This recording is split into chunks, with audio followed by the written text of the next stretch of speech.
বাংলাদেশে এখন নির্বাচিত সরকার আছে। বিগত 1.5 বছর ধরে ইন্টারিম সরকার ছিল, সেই ইন্টারিম সরকারের সময় আমরা যতগুলো সমস্যার মধ্যে দিয়েছি, প্রত্যেকবার আমাদেরকে বলা হতো যে নির্বাচিত সরকার আসলে এই সকল সমস্যা আর সমস্যা থাকবে না, সকল সমস্যার সমাধান আমরা পেয়ে যাবো।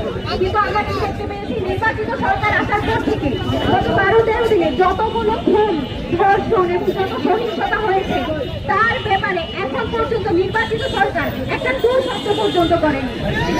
আমাদের যে স্বরাষ্ট্রমন্ত্রী, আমাদের যে প্রধানমন্ত্রী, তারা আমাদেরকে ডিফাইন করে দেয় কোনটাকে মত বলা হবে এবং কোনটাকে আন্দোলন বলা হবে। দেখেন অবস্থা, আমরা যে একটা আন্দোলন করতে যাবো সেটাকে তারা মত বলে থামিয়ে দিবে। মানুষের যে গণতান্ত্রিক যে অধিকার, আন্দোলন করার অধিকার, বিচার পাওয়ার অধিকার, সেটাকে তারা মত বলে থামিয়ে দিতে চায়। আপনারা দেখেন গত 3-4 দিনে যতগুলো ধর্ষণ হয়েছে সবগুলোর ক্ষেত্রে কিন্তু একটা নির্দিষ্ট দলের, আরো স্পেসিফিক ভাবে বললে সরকারি দল বিএনপির সংশ্লিষ্টতা পাওয়া গিয়েছে।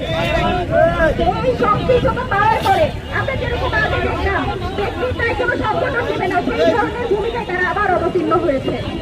আপনারা দেখেন এই যে একটা দল তাদের সকল দায় ব্যক্তির উপর দিয়ে নিজস্ব যে দায় সেটাতে সরিয়ে দিচ্ছে।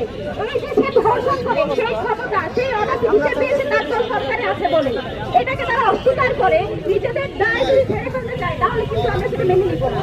ব্যক্তির দায় অবশ্যই দলকে নিতে হবে, তাকে বহিষ্কার করতে হবে, তার ব্যাপারে সেটাও আমাদেরকে দেখাতে হবে। যদি তারা এটা না পারে তাহলে তারা বলুক জনগণ আন্দোলন সংগ্রামের মাধ্যমে তাদের ন্যায্য অধিকার, তাদেরকে বিচার পাওয়ার অধিকার সেটা তারা আদায় করে, সেটাও তারা করতে দিবে না। মত বলে নাকি মত বলে আন্দোলন, যত ধরনের আন্দোলন সংগ্রাম সবগুলোকে তারা মত আখ্যা দিবে, কিন্তু নিজেরা যখন করবে সেটা হয়ে যায় বিক্ষোভ।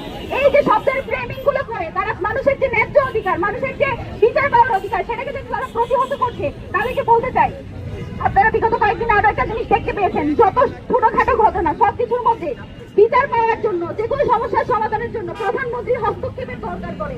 আমরা এই কালচার দেখলাম বিগত সময়ে পৃথিবীতে যত যাই হয়ে যাক, যখন প্রধানমন্ত্রী হস্তক্ষেপ করে তখন শুধুমাত্র সেই সমস্যার সমাধান পাওয়া যেত। হাসিনাকে হাসিনা বানিয়েছে কিন্তু এই কালচার।